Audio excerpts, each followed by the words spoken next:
எல்லாருக்கும் நமஸ்காரம். இன்னைக்கு 8வது பாட்டு, பல்லாண்டுல 8வது பாட்டை படிக்கிறேன், கேட்டுங்க. நெய்யடை நல்லதோர் சோறும் நியதமும் அத்தானி சேவகமும் ஐயடை காயும் கழுத்துக்கு பூனோடு காதுக்கு குண்டலமும் மெய்யிட நல்லதோர் சாந்தமும் தந்து எம்மை வெள்ளியூர் ஆக்கவல்ல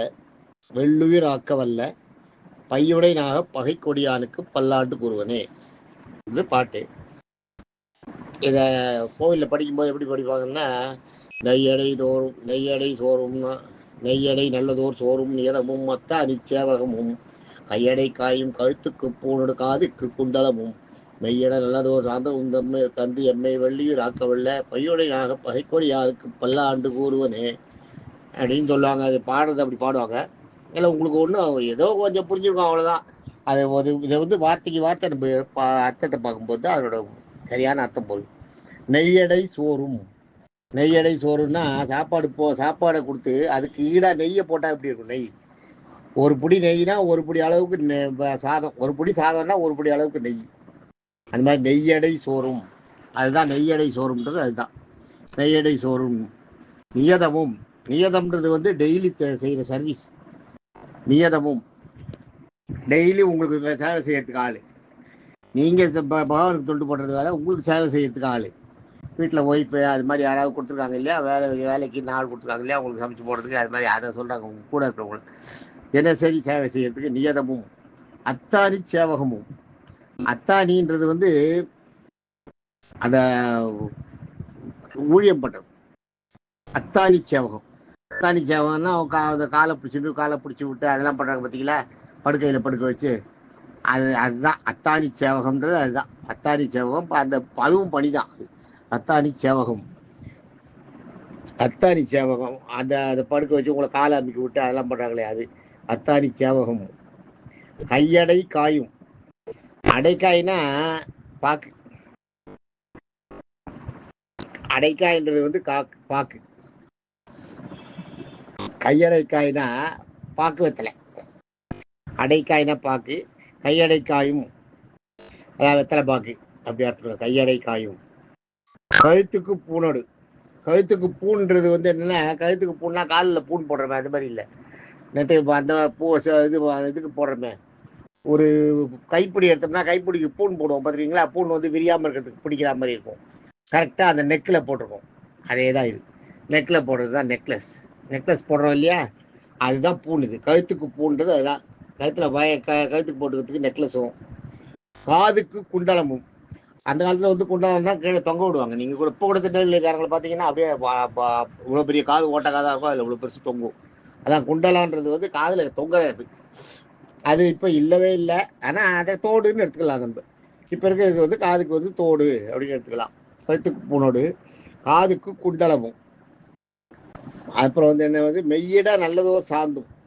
சாந்துன்னா சந்தனம். இங்கே சாந்துன்றது சந்தனம். மெய்யிட உடம்புல பூசிக்கிறதுக்கு சந்தனமும். மெய்யிட நல்லதோர் சாந்தும். அப்புறம் என்னை வெள்ளுயிர் ஆக்கவல்ல. இதில் வெள்ளுயிர்னு இருக்கு பாருங்க.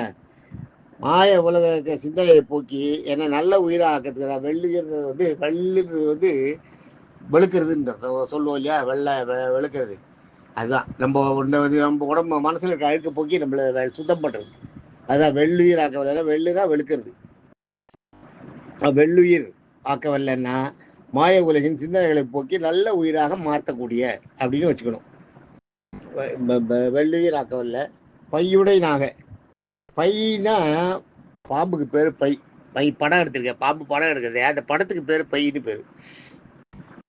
பையுடை நாக படம் எடுத்து ஆடுற பாம்பு, அப்படி எடுத்துக்கணும். பையுடை நாகன்னா படம் எடுத்து ஆடிக்கொண்டிருக்க பாம்பு.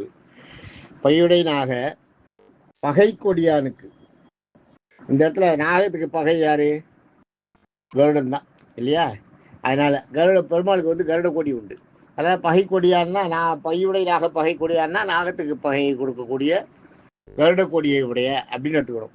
கருட கொடியை உடைய அந்த அந்த பெருமாளுக்கு பல்லாண்டு கூறுவனே, பல்லாண்டு நீ வாடுன்னு சொல்லுவோம். பெருமாளை வாழ்த்துவோம் அப்படின்றதாக கூப்பிடுறார். இது அருமையான பாட்டு பாருங்க. நெய்யடை சோறும். நெய்க்கு எடை ஈடான. அந்த காலத்தில் எவ்வளோ தூரம் யோசனை பண்ணி எழுதியிருக்காரு பாருங்க. பெரியாழ்வாரோட எழுத்துல நெய் எடை சோறும், நெய்க்கு ஈக்குவலாக சாதமா, அந்த மாதிரி நெய் அப்போ சாப்பிட்ருக்காங்க. அப்போ எல்லாம் அப்படியே பசு நெய் அப்படியே கறந்து தயாரிக்கிற நெய் கலப்படம்லாம் இருக்காது. அந்த நெய்யெல்லாம் உடம்புக்கு ரொம்ப நல்லது, நல்லா இருக்கும். உடம்பு நல்லா உடம்புக்கு நல்ல ஹெல்த்தை கொடுக்கும். அதெல்லாம் அந்த நன்மை செய்கிற கொழுப்பு இருக்குது பாருங்கள், அது நிறையா இருக்கிற இது கொழுப்பு இருக்கும். கொழுப்பு இருந்தாலும் அதெல்லாம் நல்லது செய்கிற கொழுப்பு தான், கெடுதல் பண்ணுறது இருக்காது. இப்போ அந்த கலப்படம் பண்ணி அதை கெட்டு போகாமல் இருக்கிறதுக்காக அதுக்குள்ள மருந்து காக்காங்க பார்த்தீங்களா, அதுதான் முக்கியம். சாதாரண உணவுப் பொருள்களில் நம்ம அதிகம் பார்க்குறது என்னென்னா, கெட்டு போகாமல் இருக்கிறதுக்கு சில மெடிசனை கலப்பாங்க. அந்த பொருளை அந்த பொருள் கொஞ்ச நாள் இருக்கணும், அப்படியே இருக்கணும், கெட்டு போகாமல் இருக்குது. எந்த பொருள் சீக்கிரம் கெட்டு போகிறதோ அந்த உணவு ரொம்ப நல்லது உடம்புக்கு. அது கெட்டு போகாமல் இருக்கிறதுக்கு ஒரு மருந்து கலக்காம பார்த்தீங்களா, அந்த மருந்து தான் நம்மளுக்கு பாய்சன். அதெல்லாம் அப்போ கிடையாது. அதுதான் இங்கே சொல்கிறார். நெய் எடை சோறுன்றது அதுதான். நெய்க்கு ஈக்குவலாக சோறாம் சாப்பாடு. நியதமும் தினமும் சர்வீஸ் பண்ணுற அந்த நம்மளுக்கு வந்து வேலை செய்யறதுக்கு ஆளும். கையடை காயும், அத்தானி சேவகமும். அத்தானி சேவகம்னா உங்களை படுக்க வச்சுட்டு உங்களை சுகமாக உங்களை காலை அமைக்கி விட்டு அந்த இது அத்தானின்றது நீங்கள் படுத்து தூங்குறது. அத்தானி மண்டபம்னு வாங்க பாருங்கள், அந்த அது எழுந்தள்ளுற மண்டபம். அதில் உங்களுக்கு சர்வீஸ் பண்ணுறதுக்கு ஆள் இருக்கவங்க தான் அத்தானி சேவகமும். அந்த அந்த அந்த அந்த சேவகமும் கிடைக்கிறது.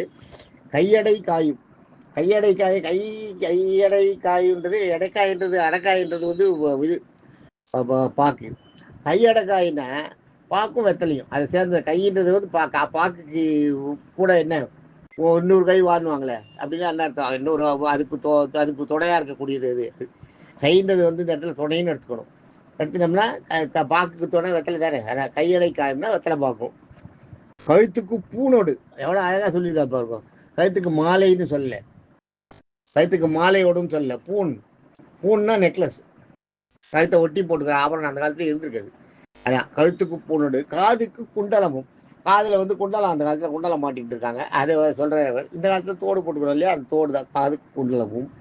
மெய்யிட நல்லதோர் சாந்தமும், அந்த காலத்தில் உடம்புக்கு வாசனை வரணும்னா சந்தனம் தான் பூசிப்பாங்க. இப்போ தான் உங்களுக்கு சென்ட்டு கிண்ட்டு அதெல்லாம் அடிச்சுக்கிறாங்களே, அதெல்லாம் கிடையாது. இப்போ சந்தனம், அந்த சந்தனம் மணக்கும், அது எங்கேயோ மணக்கும்.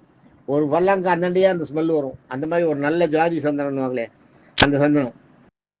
மெய்யிட சாந்தமும் சாந்தமும் தந்து, சாந்தம்னா சந்தனம், சாந்தமும் தந்து என்னை வெள்ளுயிராக்கவில்லை. வெள்ளுயிர்னா நம்ம மனசுல இருக்க அழுக்க போக்கி வெளுத்து போற வெள்ளையான உயிர் அப்படின்னு அர்த்தம். சுத்தமான உயிர்னு எடுத்துக்கணும். என்னை வெள்ளுயிராக்கவில்லை. பையுடை நாக, பையுடைனா பையினா நாகம் படம் எடுத்துருக்கிறதுக்கு பேர் பை. அந்த நாகத்தோட இந்த சைடில் இருக்கிறது பை தானே விரியுது, அதனால அது பைநாகம்னுவாங்க. பையுடை நாக, அந்த பைய இருக்கிற நாக. பகை கொடியார், அந்த நாகத்துக்கு பகையா இருக்கிற கொடி எதுன்னா கருடன். பகையா இருக்கிறது யாருன்னா கருடன். பையுடை நாக கொடியுடையார், அந்த கருடனை பையுடை நாகம் வந்து யாரு கருடன். கொடியுடையார்னா கருட கொடியுடையார். அவனுக்கு பல்லாண்டு கூறுவனே, அவன் வந்து வாழ்த்தி நம்ம பெருமாளை வாழ்த்துவோம் வாருங்கள் அப்படின்னு சொல்றதா இருக்கு. இதில் நாளைக்கு மீண்டும் சந்திப்போம். தேங்க்யூ.